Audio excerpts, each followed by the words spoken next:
Namo tassa bhagavato arahato samma sambuddhassa.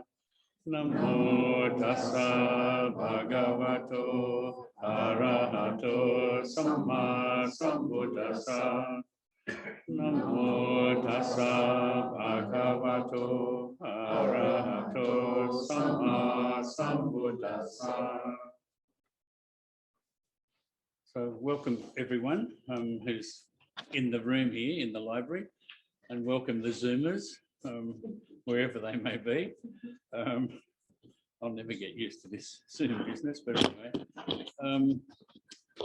So last week we talked a little bit about, excuse me, about the life of the Buddha, and I suggested to you that it's much more useful to think about the life of the Buddha in terms of your own life, not just as a nice story that happened 2,500 years ago, but to try to, if you like, embody yourself the metaphor that's found, or the metaphors that are found in the life of the Buddha.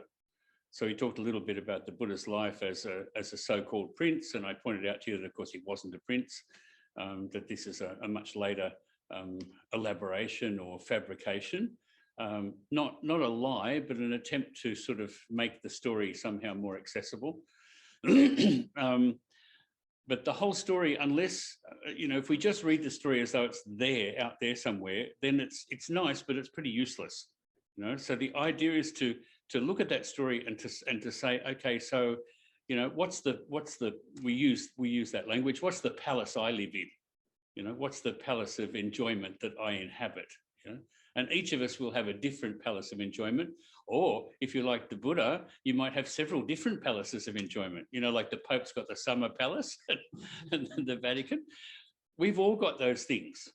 And many of them, of course, will be very secret. You know, we don't tell other people about them, you know, the palaces that we retreat to or live in from time to time. So it's very important to somehow grapple with the life of the Buddha and to bring it to life in yourself, and to find, okay, when the Buddha goes out and sees the signs, this, you know, in the stories they're called the divine messengers, you know. Well, they're only called divine messengers because they cause the Buddha to start to wake up, yeah? Not because there's anything divine about them, but because of what they produced in the Buddha, which was this impulse to look at the real nature of existence. So what does he see? He sees an old man, a sick man, and a corpse, you know, and then he sees a wandering mendicant, and he comes back deeply disturbed. You know? And as we get older, we get deeply disturbed by those things, but it's in us, you know. I've said to some of you before, there's the wonderful poem by Gerard Manley Hopkins that ends with the line, it's all about a young girl, Margaret, you know, and it's Margaret, are you grieving over Golden Grove unleaving? You know? That is the leaves falling off the trees, and he's got this image of the young girl on a swing looking at it happening. And then at the end, he drops this wonderful line in where he says, no, it's not that you're mourning for, it's Margaret you mourn for. Yeah? Because you suddenly recognize in this impermanence, it's your impermanence. So that's kind of where we went last week. And then I gave you, because I said to you, it's important to find practical expressions or expressions and uses for the Dhamma today in our lives. We don't live 2,500 years ago. We don't live in the same social conditions. Some things are similar, yeah, but many, many things are quite different. You know? I think it would be fair to say no one here has just left their cows at home to come in. Yeah? No one's just left a whole field of wheat or something to come in for tonight's talk, you know. And no one here has left 6 wives at home. Well, you might have, I don't know. But anyway, if you did, you must be very wealthy or really horrible. So the conditions are all different, and yet the experience of being a human being remains constant. But we've got to find our way to, if you like, to really imbibe the Dhamma and to embody the Dhamma. Yeah. So last week I gave you a couple of sheets one of which was a small article called "Sending the Buddha to Jail." And don't worry if you weren't here last week, it doesn't matter, because all I wanted to do was to ask people. The article was about someone visiting jails and visiting prisoners, and at the back of it, I included some letters from prisoners written to express how they felt about getting a Dhamma magazine, which they used to receive every now and again in jail. And the letters are interesting because you've got them and you can take them home with you. But this is one from someone called Patrick, who was in a Gulf Correctional Institution in, well, I can't even pronounce it, in somewhere in Florida. And he says, another year has passed, and once again, the Mindfulness Bell, that's the name of the magazine, that tells you straight away, it's obviously a magazine from Thich Nhat Hanh's group, the Mindfulness Bell, has offered to extend my subscription for the new year, and I'm truly grateful for the offer. So Patrick's a prisoner in this jail. I would very much appreciate the opportunity to receive the Dhamma via the Mindfulness Bell for another year. We have a very small Sangha here at Gulf Correctional Institution, and we're able to gather once a week on the recreation yard. Each issue of the Mindfulness Bell we receive is passed around and becomes the topic of many discussions and fuel for our practice. I send many thanks and our best wishes to everyone who in any way helps to bring the Dhamma to others, and especially those who share via the Mindfulness Bell. So this is a letter from a prisoner who gets this magazine sent to him in the prison. And then the next letter came from someone called Fabio. I'm sure not the one who appears on those cheap novels with all the hair. He says, hands in the lotus posture and bow to all that Mindfulness Bell staff. Oh, that's a different thing. Yeah. That's for tonight. He says, I'm in receipt of the complimentary card gift subscription that you sent me. It's difficult to find the right words to express all that I feel by your generosity. The only thing that I do know is that I'm very grateful for your kindness and by giving me the privilege of receiving the beautiful insights that the magazine brings. You all are doing wonderful things by your donation of the Mindfulness Bell to us incarcerated, seeking the truth of the teaching of the Buddha. You'll never know how much you all have helped me. Thank you. And then there's two other letters expressing the same kinds of sentiments about receiving this little magazine. The gist of the article was about a lady who went into the prison and was trying to encourage people to do painting and drawing and so on. And then she discovered one person had made this Buddha image for her. And so she asked for permission to have this Buddha image reproduced, and she had it made into a kind of card that the prisoners could stand up on their little table or something and use as a kind of shrine for their practice. This is quite a few years ago, because now, at least in prisons here in New South Wales, you're not allowed to do that. When I did a lot of prison work many years ago, I used to take books and take images of the Buddha, not statues, but just paper images of the Buddha, and there was no problem. But now they won't allow them. So why is that, Bhante? I've no idea. It's everything's to do with security. There might be a nail file inside the thing. I don't know, and you can't argue with those blokes at the door. They're scarier than the prisoners are, if you're watching. So what did you think of the article and the letters and things like that? Anyone? Like a real act of generosity by the person going in, but then getting so much back from the prisoners as well. Yeah. In those interactions. Yeah, it was very good. I think it also showed how limited their access to anything was in prison, to be so grateful for this small magazine. Yeah. Yeah. All those hours that they have to spend, a lot of them in solitary confinement with absolutely nothing to occupy their minds or their hearts. And then, this magazine arrives, and they're so grateful for this small gift of mercy. Yeah. Anyone else want to say anything? No? Okay, well, we'll just go on. Because I want to suggest to you that we're all in prison. We all live in a kind of prison which we've made for ourselves or which other people have made for us as well. And so it's useful to see the connection between real prison, that is physical, solid prison, and the kind of prison that we inhabit. So tonight, I wanted to talk to you about a story that appears in the suttas, which many of you will know, and it's the story of Angulimala, who is a murderer who encounters the Buddha, and what happens as a result of that encounter. Now, tonight I've printed out for you the story so that you'll have it, along with, pardon me, sorry. So I've printed the story here of Angulimala for you, and the Angulimala chant. You'll see the sense of that in a minute.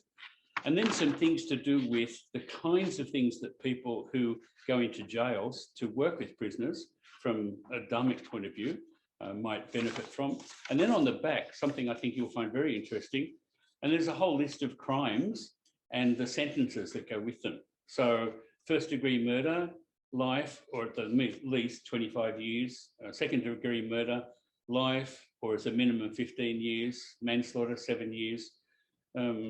Vehicular homicide, so driving a car and killing someone, between 4 and 7 years. Aggravated assault, and so on. And then next to it is some of the effects and consequences of the action and the prison thing. Anyway, we'll look at that a bit later, but you can take that home and thank goodness you're not in a prison, or in a jail. So let's have a look at the Angulimala story. And it's quite long, but it's worth reading and listening to and seeing what you can identify with in the story. So Angulimala, Mala, of course, you know, means a string of beads or a necklace. You know? Anguli means the fingers. So this particular character, well, let's read the story instead of me rabbiting on. So it says, this is in Majjhima Nikaya, if any of you want to chase it up later. You'll have a copy anyway. I've heard that on one occasion, the Blessed One was staying near Savatthi in Jeta's Grove, Anathapindika's monastery. And at that time, in King Pasenadi's realm, there was a bandit called Angulimala. He was brutal, bloody-handed, devoted to killing and slaying, showing no mercy to living beings. He turned villages into non-villages, towns into non-towns, settled countryside into unsettled countryside. And having killed repeatedly human beings, he wore a garland made of fingers. Now, why did he do this? Because he was apprenticed to a teacher at the time, and there are different versions of this story, but he offended the teacher in some way. And the teacher said to make it up to him, he had to collect 100 fingers, right? But he could only take one finger from one person. So it meant that he had to kill 100 people to get these fingers. And in the story, and I remind you, it's a story, you know, in the story, he's got 99. So he needs one more in order to get in the good books with this teacher. And there's lots of ideas about who the teacher was, but clearly not the Buddha.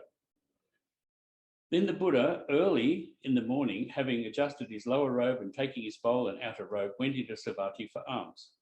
Having gone for alms and returning from his alms round after his meal, he set his lodgings in order, and carrying his bowl and robe, he went along the road to where Angulimala was staying. So this is in a forest. Cowherds, shepherds and farmers saw him going along the road to where Angulimala was, and on seeing him said, "Don't go along that road, for on that road is Angulimala. He's brutal, bloody-handed, devoted to killing and slaying, showing no mercy to living beings." And the same thing, you know, in the suttas, there's all this endless repetition, yeah? Because remember, these things were chanted. Yeah? So that was helping people remember. So we get the whole thing again. He turns towns into non-towns and so on. And they end by saying, and he wears a garland made of fingers. Groups of 10, 20, 30, 40 men have gone along that road, and even they have fallen into Angulimala's hands. Nice little pun there. Second time, a third time. So they try to warn the Buddha. Again, we get this number in the Buddha Suttas, the 3, everything's in 3s, you know, if it's not in 40s, it's in 3s. So then Angulimala saw the Buddha coming from afar, and on seeing him, this thought occurred to him, oh, isn't it amazing? Isn't it astounding? I've killed all these men, I need one more, and here he comes. So why don't I kill him? So he took his sword and his shield, buckling on his bow and quiver, he followed behind the Buddha. Then the Buddha wielded a feat of psychic power, such that Angulimala, even though he was running with all his might, could not catch up with the Buddha, who was walking at a normal pace. So here we've got this miraculous element. The Buddha's walking, Angulimala's running, but he can't catch the Buddha. Then the thought occurred to Angulimala, this is amazing, it's astounding. In the past, I've chased and seized even swift-running elephants, a swift-running horse, a swift-running chariot, a swift-running deer, but now, even though I'm running with all my might, I can't catch up with this person walking at normal pace. So he stopped and called out to the Buddha, stop, stop. And the Buddha replied, I have stopped. Angulimala, I have stopped, you stop. Then it occurred to Angulimala, these Sakyan contemplatives are speakers of the truth. So Sakyan contemplatives, because he belongs to the tribe of the Sakyas.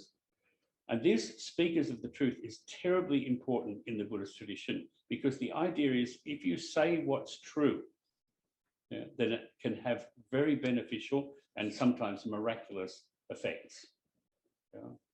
So Angulimala suddenly realizes that these people are famous for saying what's true, and yet this contemplative, even that is the Buddha, even while walking says, I've stopped, you stop. So Angulimala now is a bit confused, you know, like these people have the reputation for always saying what's true. The Buddha has said to him, I have stopped, and yet he clearly hasn't, he's still walking on. And Angulimala is running like mad, a bit like the Roadrunner in those cartoons. Remember those, the Roadrunner and the Coyote? So he's going like mad, and the Buddha's like the Roadrunner. You can't catch him.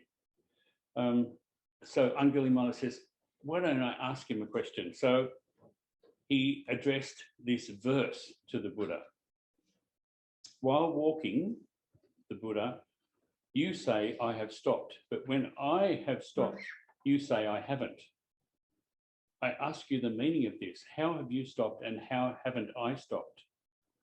And the Buddha then says, I have stopped Angulimala once and for all, having cast off violence toward all living beings. You, though, are unrestrained towards beings. That's how I've stopped and you haven't. And then Angulimala says, at long last, a greatly revered great seer for my sake has come to the forest. Having heard your verse in line with the Dhamma, I will go about having abandoned evil. Now, of course, you know, this is a kind of condensed version of whatever actually took place. You know, it's not really like Angulimala suddenly starts spouting poetry in the middle of the jungle with his necklace of fingers. But you can see what the author or the constructor of this is trying to do. He says, having heard your verse in line with the Dhamma. Now here he's using Dhamma not in the way that we use it. He's meaning it to mean the ground of everything, what is true. He doesn't mean Dhamma as in a Dhamma book or something. He says, I will go about having abandoned evil. So saying, Angulimala hurled his sword and weapons over a cliff into a chasm and a pit. Then Angulimala paid homage to the feet of the Buddha and right there requested the going forth. So this is the standard, at the time of the Buddha, the standard way a person would ask to become a disciple of the Buddha. The Buddha, the great compassionate seer, the teacher of the world, along with its devas, said to him, in Pali it's Ehi Bhikkhu, come Bhikkhu. That in itself was Bhikkhuhood for him. So the Angulimala is so struck by this, the words of the Buddha saying, I've stopped, why don't you stop? which is completely contradicting what's physically going on. That Angulimala is kind of shocked in a way and asks the Buddha, what are you talking about? You know, you've stopped, but I haven't stopped. When it's clear that that I've stopped because I've stopped pursuing you, and you haven't stopped because you're still moving. So you've got this wonderful sort of puzzle in a way that we're presented with in this story. Now the story is quite long, excuse me, and it goes on. And King Pasenadi comes to the Buddha and starts to ask, and by this time Angulimala is sitting with the Buddha with a group of monks. Yeah? And the king comes and starts complaining about this bandit, you know. So, have you seen this bandit? You know, it's like crime stoppers, you know. Have you seen this bandit? I'm after him. He's causing a lot of trouble. And then the Buddha says to the king, well, yeah, what would you say if I said, here he is, you know? He's sitting here, you know, he's now a monk. And the story says that King Pasenadi says, wow, that's pretty amazing, you know. Yeah, I'm very impressed. But the story has a sad ending because, well, King Pasenadi then decides to offer all sorts of gifts and he wants to give robes and things to Angulimala. Angulimala says, no, I've got enough. I don't need anything else. And then a short time later, when Angulimala goes into the town to get his alms food, he's killed by the townspeople. They throw rocks at him, they throw bits of pottery at him, they throw all sorts of things at him, and he comes staggering back, covered in blood, and he dies. Before he dies, the Buddha in this story is supposed to have said to him, well, Angulimala, really, it's your karma catching up with you. You know, you killed so many people, and so, but better that it catches up with you now than in the future. You make of that what you will. And Angulimala dies, and of course, we're told that he's an arahant, so he attains the highest state. So that's the story of Angulimala and the Buddha. Now, the Buddha also, anyway, someone comes along to the Buddha and says to the Buddha, how did you cross the flood? Yeah? Now, the flood is a metaphor for samsara. So how did you get out of samsara? And they're using the image of a flood or a flooded river, you know. And the Buddha said, well, I crossed over by not pushing forward, by not going backwards, and by not standing still. Yeah. So there's a great paradox, a great puzzle in this. And it's connected, I think you can see, with what he says to Angulimala, you know. You haven't stopped at all, but I've stopped. Yeah. And so he says to this person, well, you know, I've stopped and I've crossed the flood of samsara, but I've crossed it by not pushing forward. That is by not, not using extraordinary exertion, yeah, by not retreating back, and by not standing still. So I think we can benefit greatly by trying to take that teaching on board, trying to take that teaching for ourselves and seeing, okay, how can this apply to my life and to my spiritual practice, if you like, to my life of the Dhamma? How do I practice in this way? Or am I still running like Angulimala, even though I might be sitting down like this? Yeah.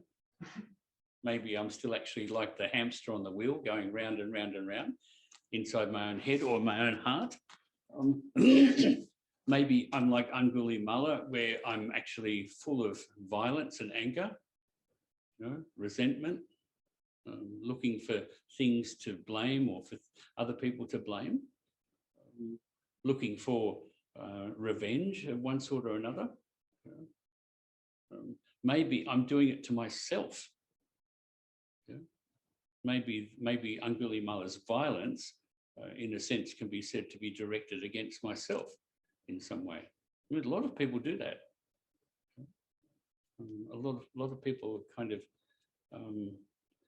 what people say nowadays, they sort of not bash themselves up. What do you say? Self-sabotage. Yeah, and sort of undermine themselves or criticize themselves over and over and over again, you know, if they're not criticizing others. You know. So when we look at the story of Angulimala and we think of that little teaching, I wish I typed it so that I could give it to you. Now I can't find it, never mind. About the Buddha crossing over the flood. I think it's good for us to reflect, okay, where am I in those stories? So jumping from there now to the practical application of the Dhamma in these stories. Excuse me. The reason I gave you the little thing, taking the Buddha to prison, or sending the Buddha to prison, is that there are a number of Buddhist organizations that specialize in Dhamma work in prisons and working with prisoners. And one of the oldest and the most famous is called the Angulimala Project, and it's in England. It's based in England, but it's been copied all over the world. And they called it that because Angulimala is, after all, a murderer. And I think for most people, they would regard, excuse me, they would regard murder as, you know, one of the most serious things crimes that you could commit. And yet in the story, we find when the murderer meets the Buddha and is called on by the Buddha to stop, it brings about this really dramatic change in the murderer. So working in prisons with prisoners is enormously beneficial. Partly because you get to see in the face of the prisoners yourself. Yeah? I don't mean that you go and do the prison work for your own benefit. It's a different thing entirely. Yeah? But if you do it with a really good heart, yeah, and with an open heart, open mind, then when you meet the prisoner, you really are meeting, in a way, yourself.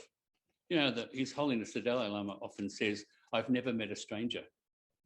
Yeah? Because when I meet another human being, I know who that other human being is. It's the same as that other person's the same as me. Yeah? So when it comes to working in jail, I think this is one really good example of the practical application of the Dhamma. Now you might be saying, oh yes, but I don't work in jail. No, it's true. But you can help with that kind of work, yeah, if you want to. And I'll talk a little bit more about that later. So when it comes to the prison work, I told you last week about my own experience in Thailand before I came back to Australia, working in the prison and being sent by my teacher. We were having lunch one day, and in the middle of lunch, he said to me, you should go to jail. And I thought, what? And he said, you should go to jail. Go and talk to those prisoners. Yeah. And I went to the jail, and the first day I presented myself at the jail, the warder who was at the, the front gate, he said to me, he said, oh, yes, Tan. I said, I'm here to see the prisoners. He said, you can't come in here. Like, what do you think you're doing? But anyway, after a little bit of discussion, he went and asked the governor of the jail, and they said, yes, I could come in, but I could see the foreign prisoners only. So they put me in a room which had very, very heavy wire, not iron bars, but very heavy wire on it. And they trotted in a number of foreign prisoners who sort of looked like, what is this? And sat down, and we just had a bit of a chat, and that started working in that jail every week. And then eventually working with the Thai prisoners as well. And I told you that the thing that really amazed me was that not afterwards, but during that time, when I would go to do ceremonies with the other Thai monks from my monastery, and we'd meet other monks in other places, they'd say, oh yeah, you're that monk that goes to the jail. And I'd say, yes. And they'd say, it's a waste of time, Ben Gum. It's their karma. Let them get on with it. Yeah, this is monks. Yeah. So that was the cultural attitude. Yeah? That prisoners, they're in jail, they're bad people, so let them get on with it, let them suffer. And you know, I don't know what you think you're doing by going there. And here's the Buddha. Yeah, here's the Buddha, the teacher, in the Buddhist tradition, dealing with someone who's a murderer and taking that person and making them into a monk, making them into a really close disciple. So we have to get over first the idea that these people are in there, and our job is to somehow go in and point out where they've gone wrong. Yeah. And again, I want to bring it back to yourself. That's also our job with ourselves. Our job is not to, so to speak, go in and point out where we've gone wrong, but rather to find how we can go right. Yeah. It's too easy to find, where we've gone wrong. Oh, I did this, I did that, I shouldn't have done this, I should have done that. That just, the Buddha says that's guilt, and that just goes round and round and round in circles. So what we've got to try to do is find, okay, how can I, so to speak, go right? How can I walk the path of Dhamma, to put it in Buddhist terms? So if we go into the jail, for example, as a concrete example, it's not, a person is not there in order to point out to the prisoners, this is what you did wrong. Now, I'm speaking here from experience, because we had a chaplaincy program quite a long time ago, working from Sangha Lodge, and some of the people who were doing it, we would have regular meetings with the head chaplain at the jail.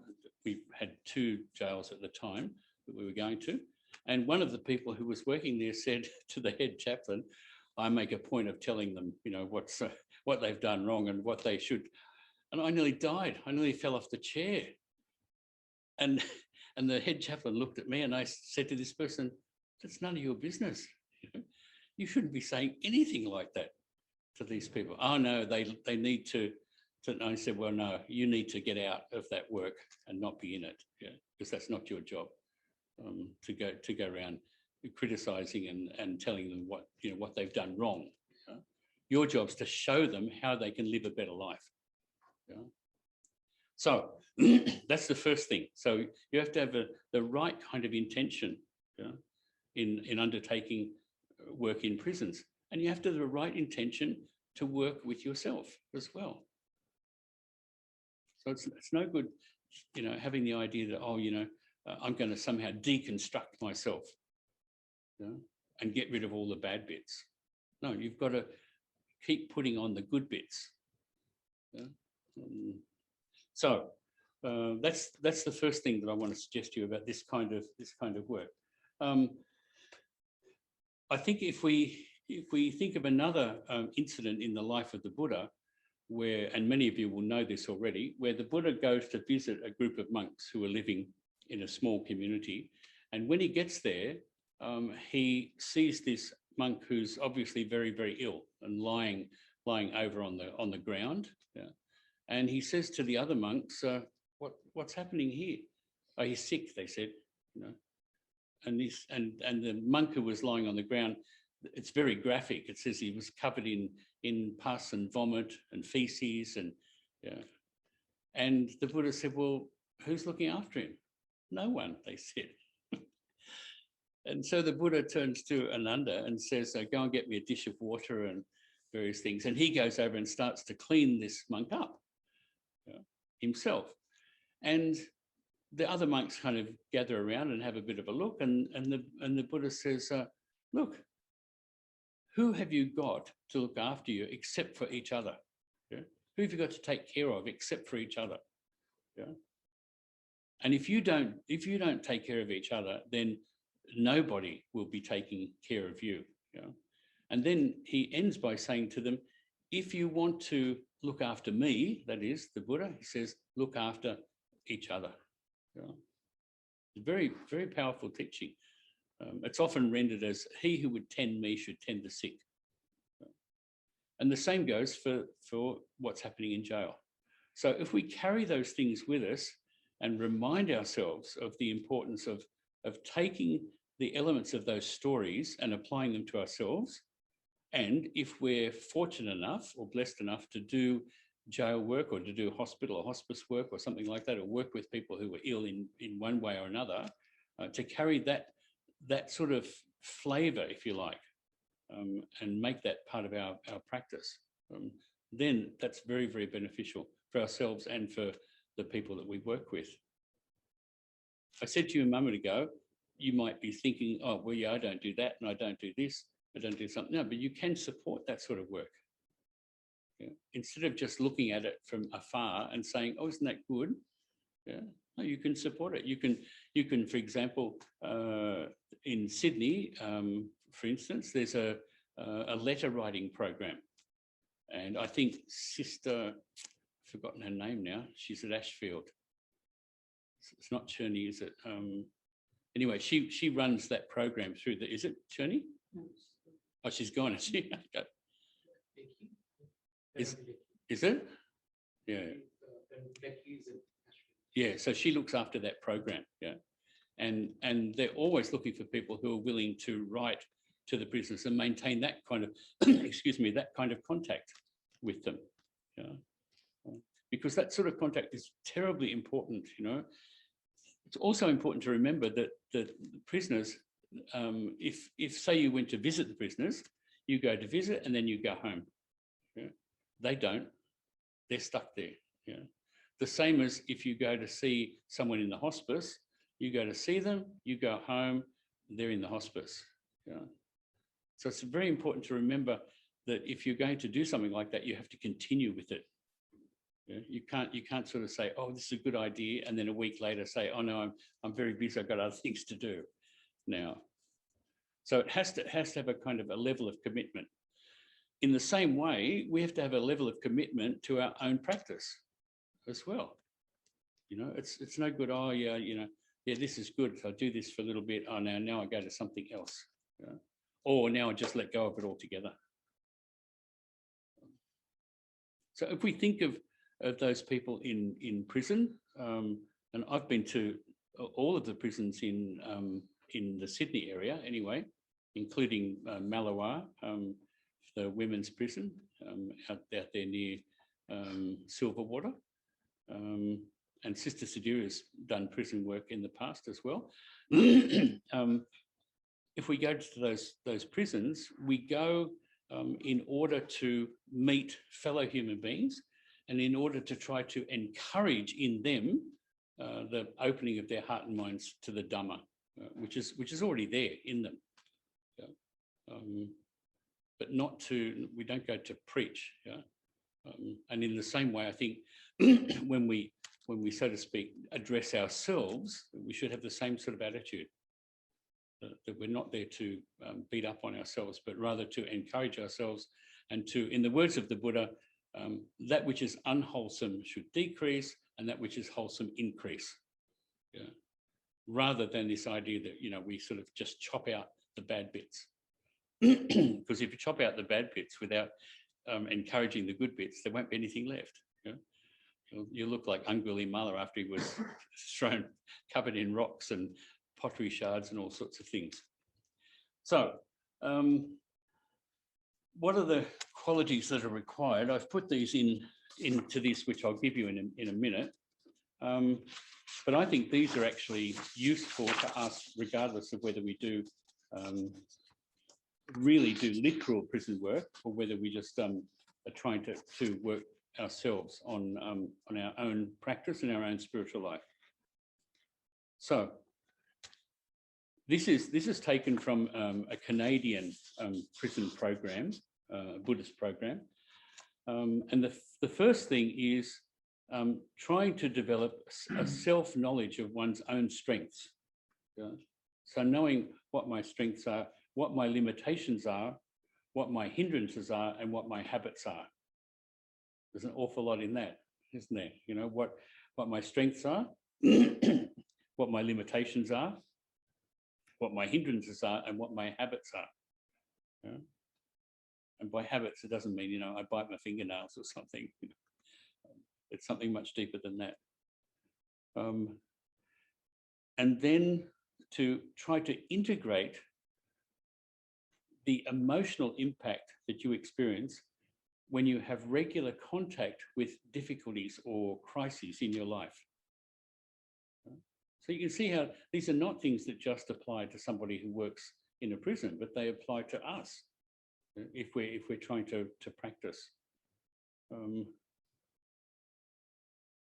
establishing a spiritual, caring relationship. Now, that's something that we certainly need if we're working, say, in prison or in hospice or hospital, but we need it with ourselves. Yeah? A caring spiritual relationship with ourselves. And it goes back again to that idea of constantly criticizing oneself, saying, oh, I should have done this, I should have done that, and then abandoning practice, maybe for long periods, and then coming back to it and abandoning it again, and so on. These things are, in a way, they're excuse me, they're habits that we can develop and build within ourselves, if we choose to, of course. And then the next one in this list from the Canadian group is empathic listening and attending.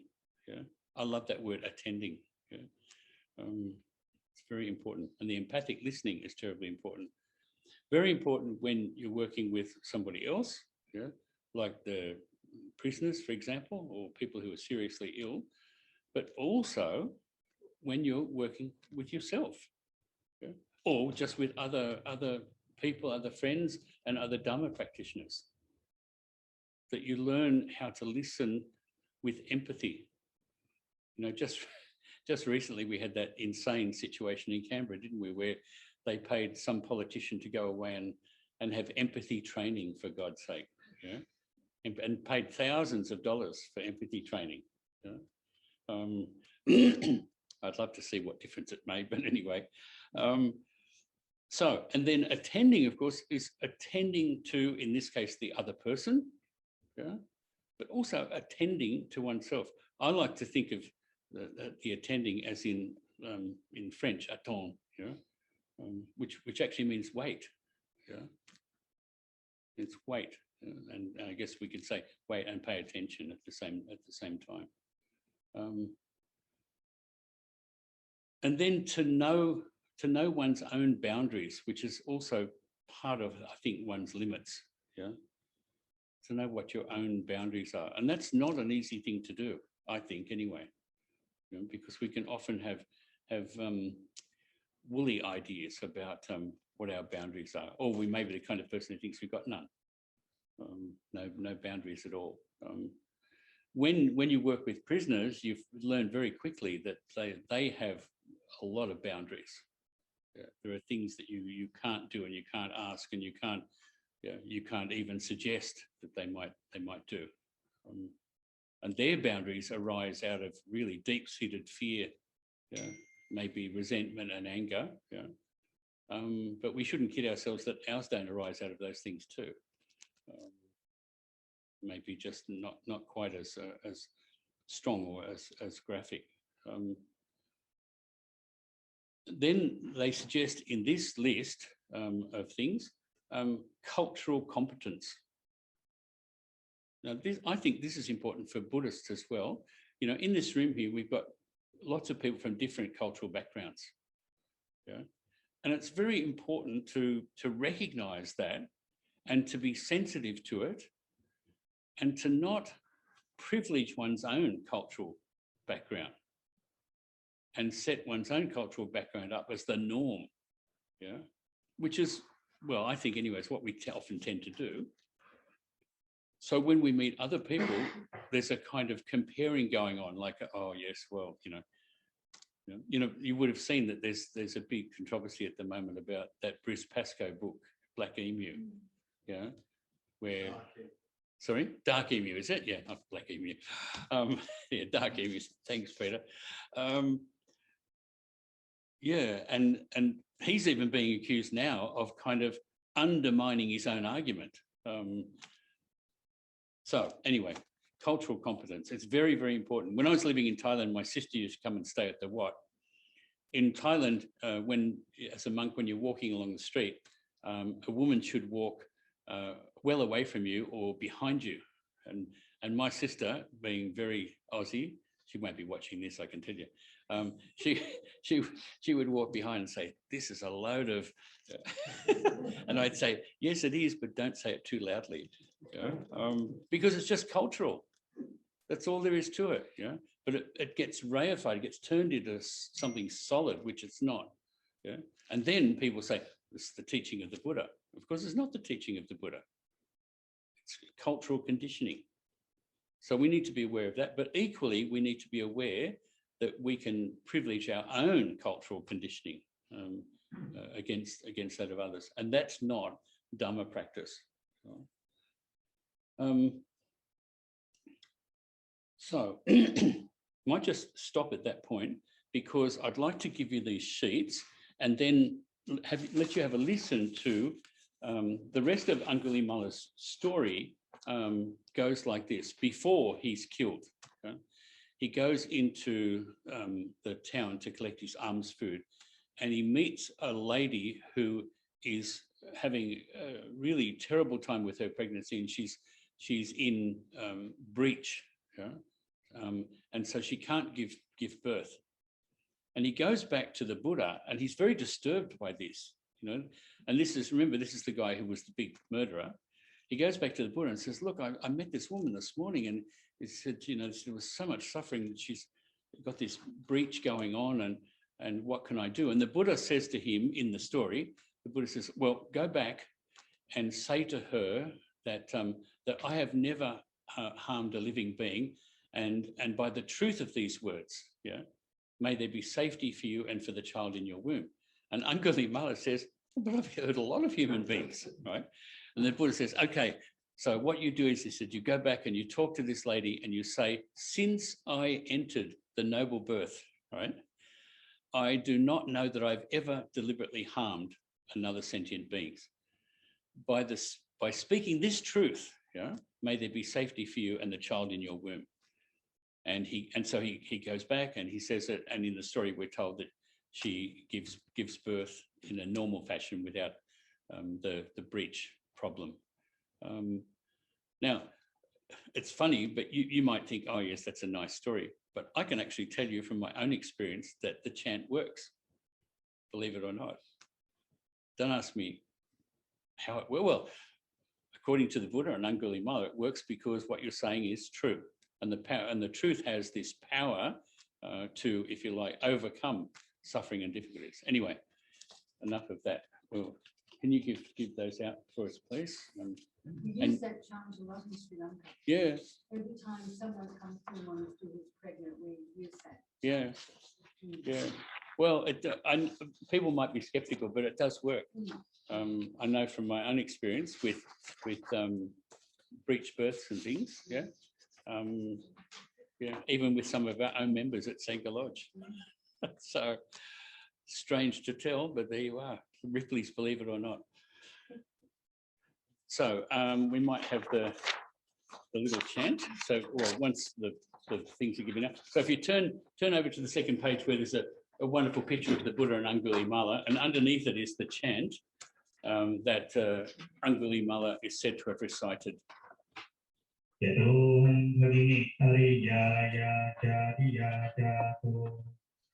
Nadijana mitsanchitta panam jivita vorupita ena satchena sottite hotu sottika passa yadoham bhagini ariyaya jadiya jato nadijana mitsanchitta panam jivita vorupita ena satchena sottite hotu sottika passa yadoham bhagini ariyaya jadiya jato nadijana mitsanchitta panam jivita vorupeta ena satchena sottite hotu sottika passa. So that's the chant of Angulimala, yeah? And the effect of the chant is not just reciting the words, it has to be true. Yeah? So playing the CD doesn't make it true, right? But if you can recite it and it corresponds to what's real, what's true, then it can have a very beneficial effect.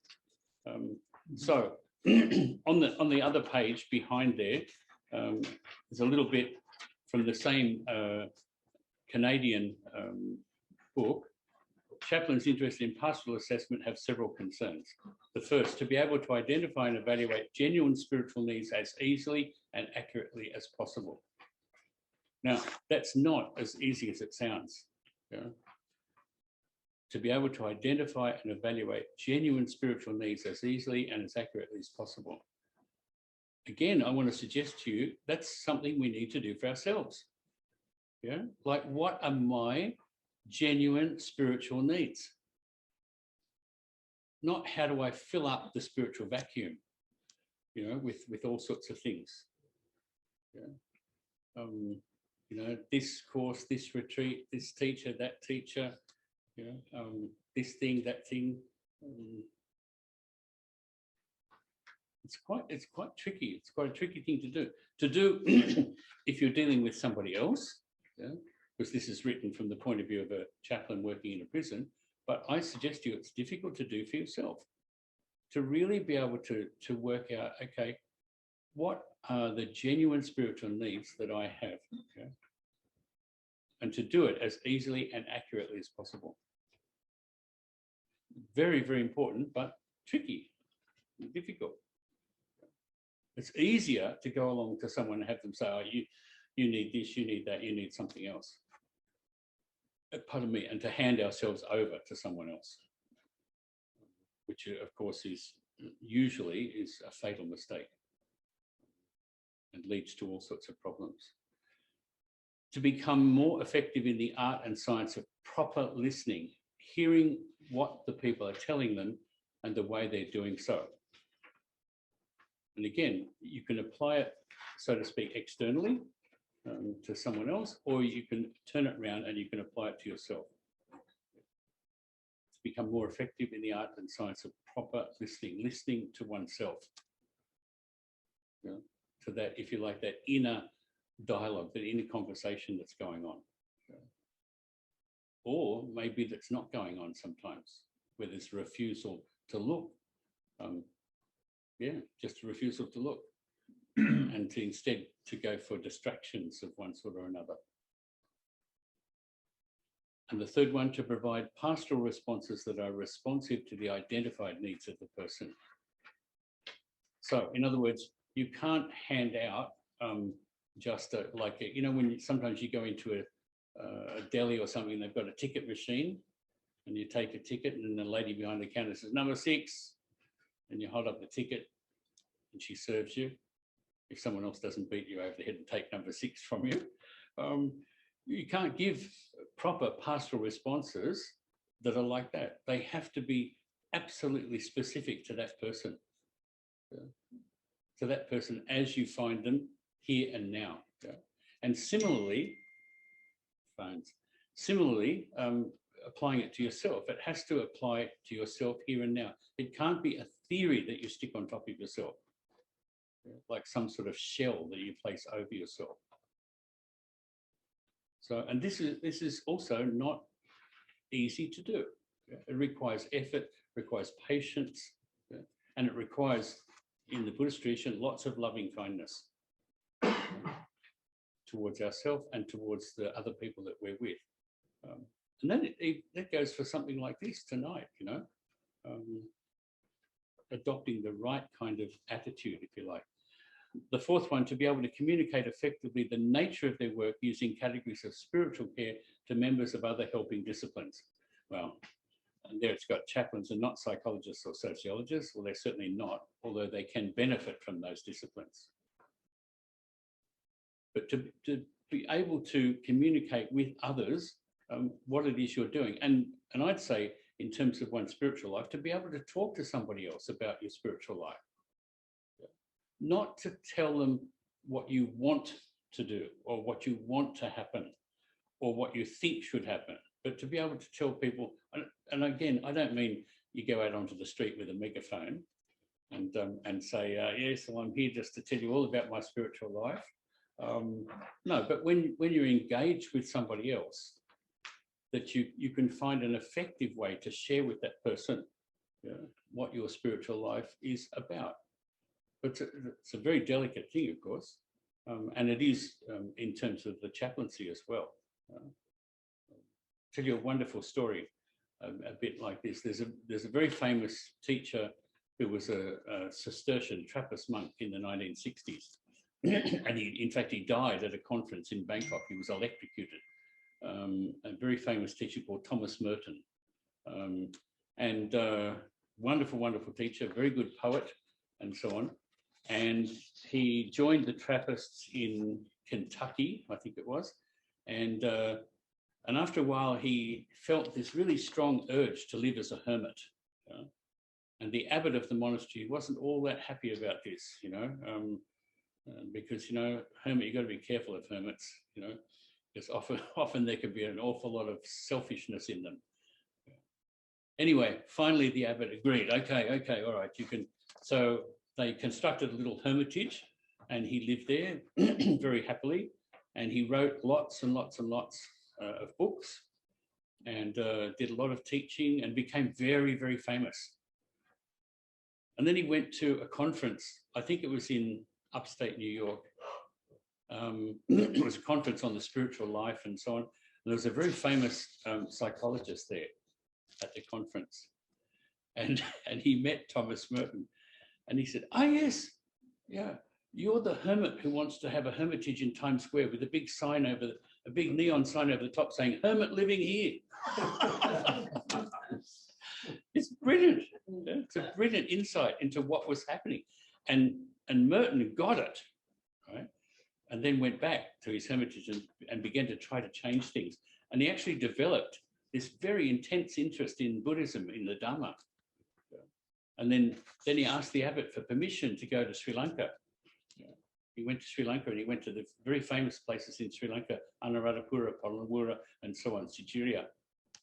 And he was so moved when he saw the giant sculptures of the Buddha at Polonnaruwa, isn't it? Yeah. And he wrote about them, and then talked about how he felt that there was this very, very strong connection he could feel in his own heart and mind between what he was seeing in the Buddha and his own practice. And then they were having this conference in Bangkok at the Red Cross Centre, and he was staying in a room there, and he got out of the bathroom, went to switch the fan on, was electrocuted and died. Bhante, some people seem to think that he was actually murdered rather than Yeah. that was an accident. Yeah. In a way, it doesn't matter because he's dead. So, but yes, there was a rumour, and of course it involved the CIA, as it always seems to, It's either the CIA or Mossad or something. But look, if you've lived in Thailand, you know what electricity is like. I came home once to find my teacher sitting on the floor with an electric fan, and which was running, and a pair of scissors, and he was about to cut through the cord. And I said, "Ton, what are you doing? What are you doing?" "I'm going to make an extension," he said. I said, "You can't do it. You'll electrocute yourself." "Oh," he said. He had another piece of wire. He thought he'd cut through there and just tie them up, and and he said to me, "This electric city is a wonderful thing, isn't it? Electric city." So yeah, I mean, accidents like that are very common, really. But anyway, who knows, Gus? But he was a wonderful teacher, and that was the lesson that he learnt for himself. About this, having this idea, I met another hermit in Melbourne once when I was teaching down there, and I was giving a retreat, and this person turned up, and he said to me, we introduced ourselves to each other, and he said to me, one of the people on the retreat said, "Oh, so and so, he's a hermit," and I said, "Oh, okay, good," and he said, "Oh, here's my card," right? And he had a card. And on the card, it had hermit, visitors welcome. And the saddest thing is I've lost that card. I wish I still had it, because it was wonderful. Anyway, he won't be watching, I'm sure. So zooming, be busy fixing the hermitage. So yeah, we need to be really careful with these kinds of things. And then finally, to be able to measure progress or regression from a spiritual point of view. Yeah? Because we do regress, or we can regress. Yeah, we can make terrific progress, and then everything can fall away. Yeah. And sometimes it's necessary for that to happen, isn't it? Sometimes it's necessary to have the rug pulled out from under us. Yeah. And then we think, oh, okay, so I was building a sandcastle. Yeah. I thought that I was, constructing its wonderful spiritual life, and now I realise that it was all driven by something else, all driven by self or the desire to be famous, or to, you know, it's very easy for that to happen. Yeah.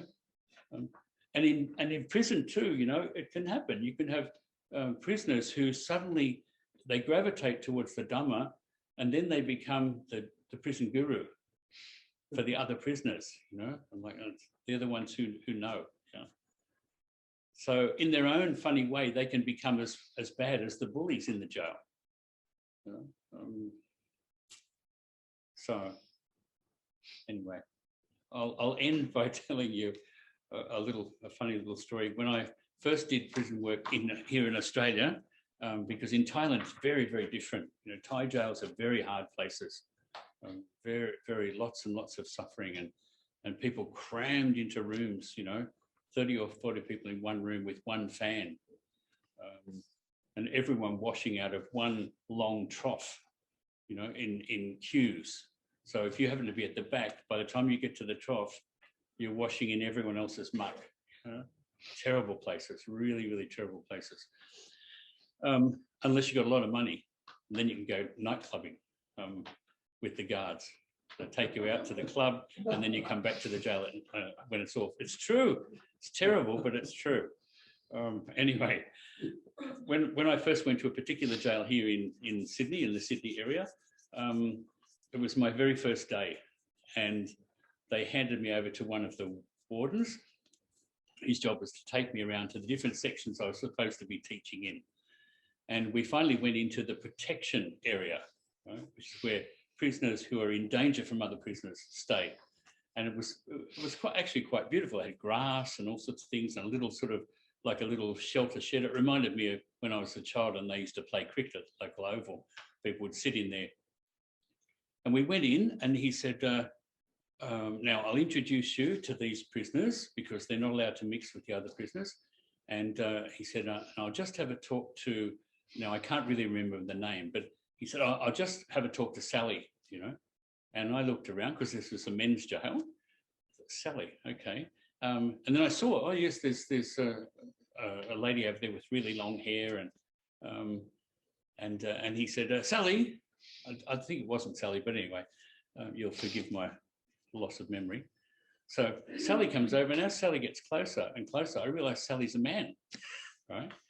And he says, Sally, this is Bhante Tejadhammo. He's going to come and teach meditation every week, and he'll be coming into the protection area. And he says, do you think the prisoners would be interested? And Sally turns around and says, hey, get over here. And they all come over to Sally, right? And he says, anyone here doesn't want to learn meditation? And no one speaks. He says, they'd all love it. So that was the start of teaching meditation to the prisoners in protection in that place. And Sally, I can't really remember that man's name now, but anyway, yeah, it's wonderful. And I learned much more than I ever taught them by doing it. So we might stop just for a few minutes if you've got questions, and then we'll do a little bit of practice together. Or if you want to, you can raise things yourself and talk about your own experience.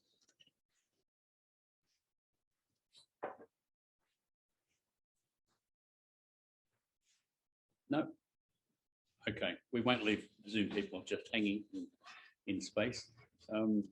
So I wanted to give you some practical things about jail chaplaincy, and ask you to consider how you can apply them yourself, even if you don't actually do that kind of work. But as I said, you can support that kind of work in very practical ways. You know? When I lived in Thailand, for example, we used to take food from the alms bowl to them, because the food in Thai jails is truly, truly appalling. Unless your family brings you food, it's just almost inedible slop. Anyway, we won't get onto that. So let's do a little bit of practice together, yeah, because I think we've still got time.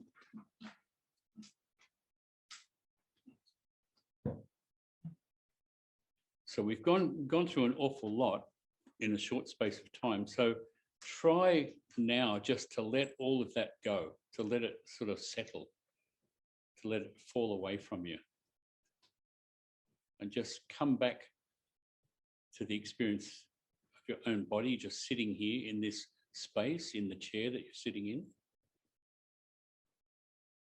But not concentrating on it, but just being present to it or attending to it, to your own physical presence.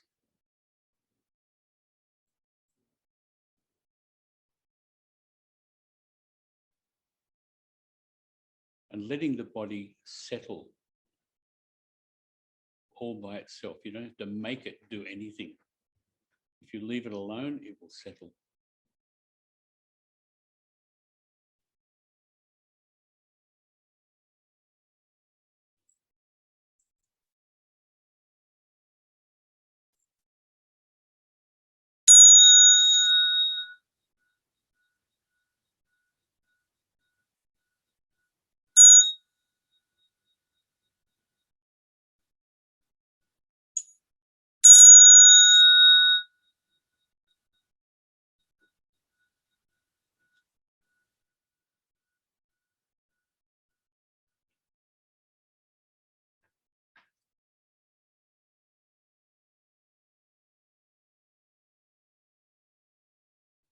So just sustaining that gentle awareness of the body itself.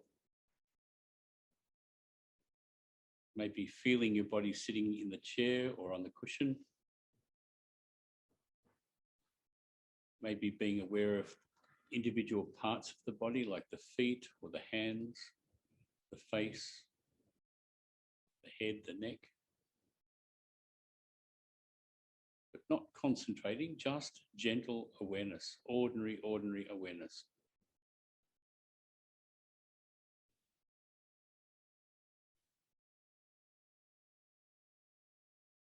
Be aware of the air in the room around you, touching your body.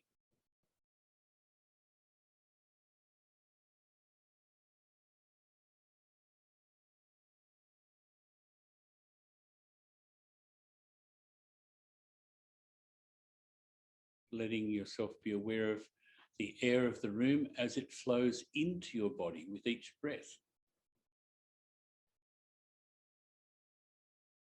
But again, not concentrating on the breath, just being aware of the breath flowing in and flowing out again. The body resting, the breath flowing.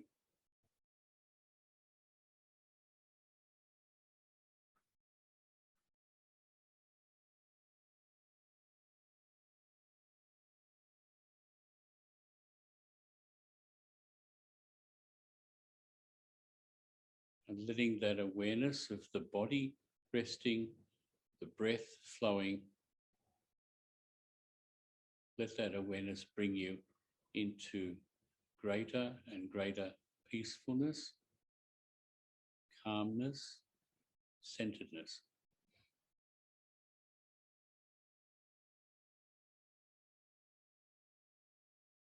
Nothing to do in these moments. Just this gentle awareness of the body resting, of the breath flowing.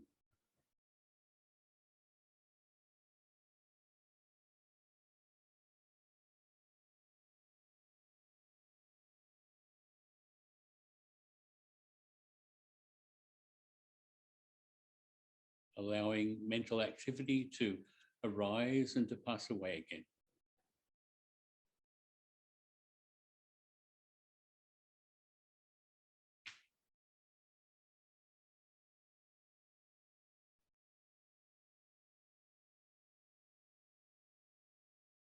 So in this moment, just this breath is enough for this moment.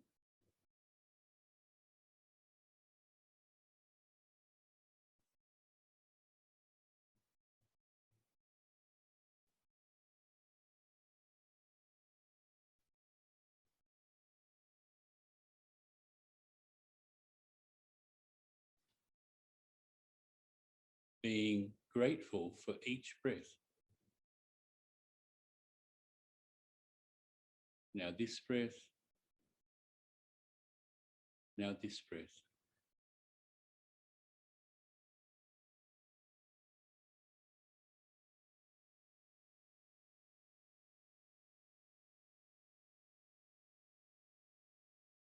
Gently, gently, gently, resting into the body,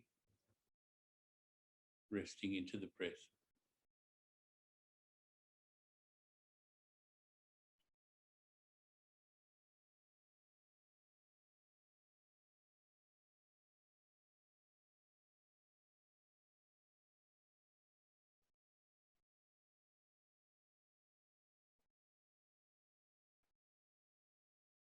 Making a little aspiration within your own heart and mind.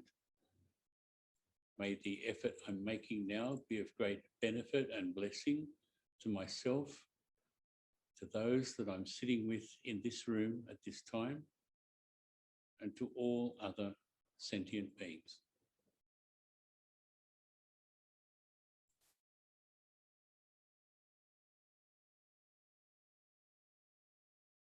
Entering more and more deeply into this awareness.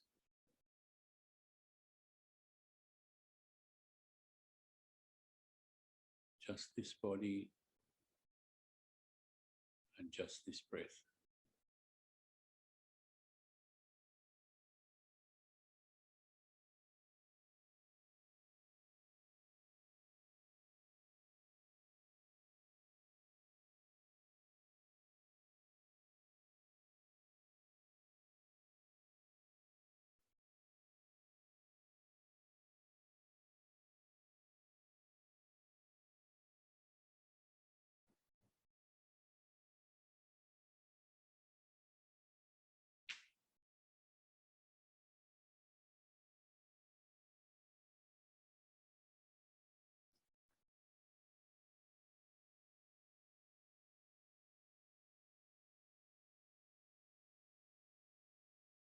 Just try to allow your heart and mind to become truly spacious and open.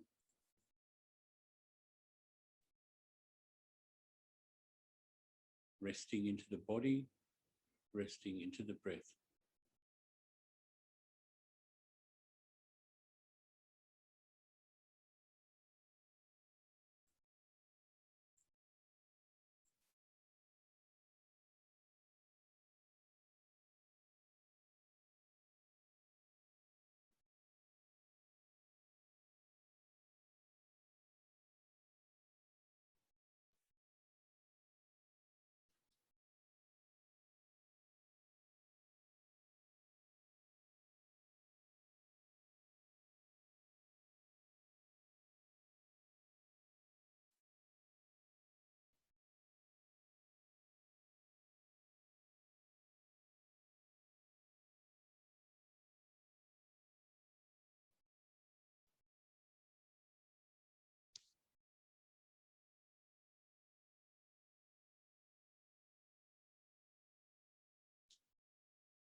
just try to very gently be aware or notice what is moving you away from this simple awareness.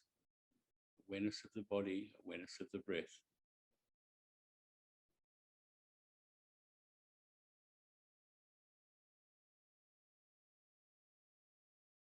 What is it in these moments that is moving you away from this very, very simple thing that you're doing or trying to do?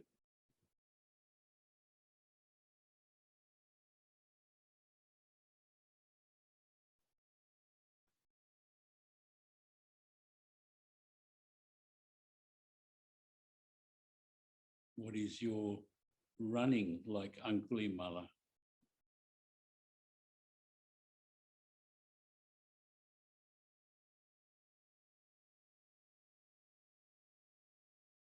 What is trying to stop your attending to the body and the breath?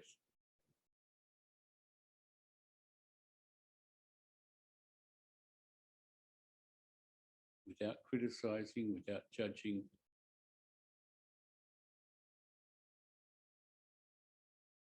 Just noticing, just being aware.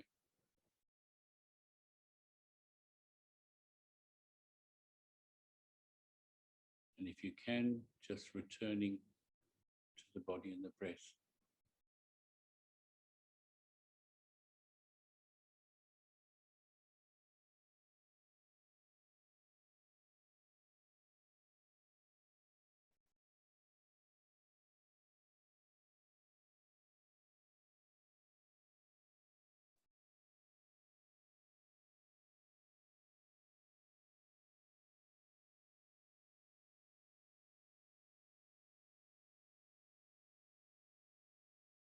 So in the last few minutes of practice, try like Angulimala to stop and rest in the Dhamma of the body and the breath.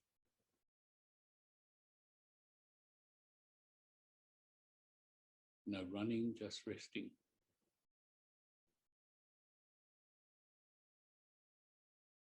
No doing, just being.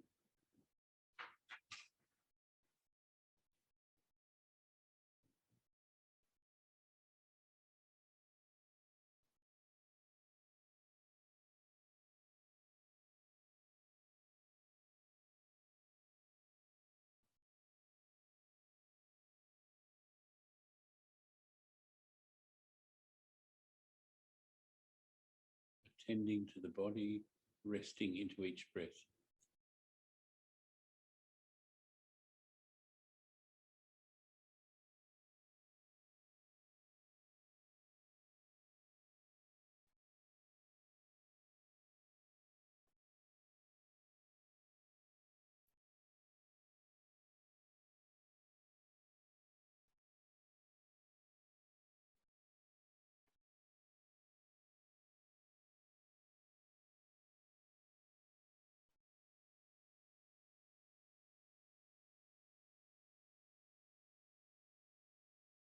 And as you bring your practice to a close, again, make a small dedication within your own heart and mind. May the truth of what I've just been doing be of great benefit and blessing to myself, to those practicing with me, and to all sentient beings.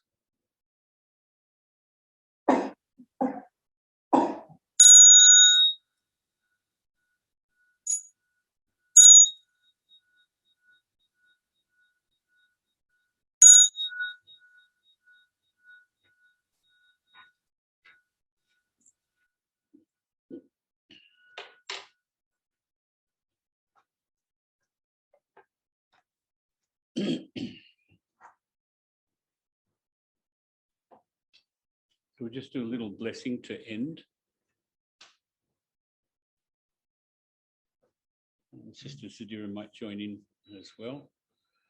Yatha varivahapura pariparenti sagarang ewang mewang itodinang petanang upakapati chitang paditang tunghang kipameva samijatu sabe parentu sankacha sanchopana soyata mani jatira soyata Sapitio Havivachanto Saparoko Vinasatuma Deva Vantarayo Sukiti Kayuko Bhava Vivatana Sili Sanichang Utang Pachayino Taro Dhamma Vatanti Ayuvano Sukhang Palang Bhavatu Sapa Mangalang Rakantu Sapa Devata Sapa Bhuta Nupavena Sada Sohoti Bhavantu Te Bhavatu Sapa Mangalang Rakantu Sapa Devata Sapa Dhamma Nupavena Sada Sohoti Bhavantu Te Bhavatu Sapa Mangalang Rakantu Saba Devata Saba Sankanu Bhavena Sata Sochi Bhavantu Te. So thank you to everyone for making the effort to come, and thank you to Kynan and Meredith for doing the Zooming, and thank you for all the Zoomers for their patience. Those that are still awake, that is. So, thank you very much.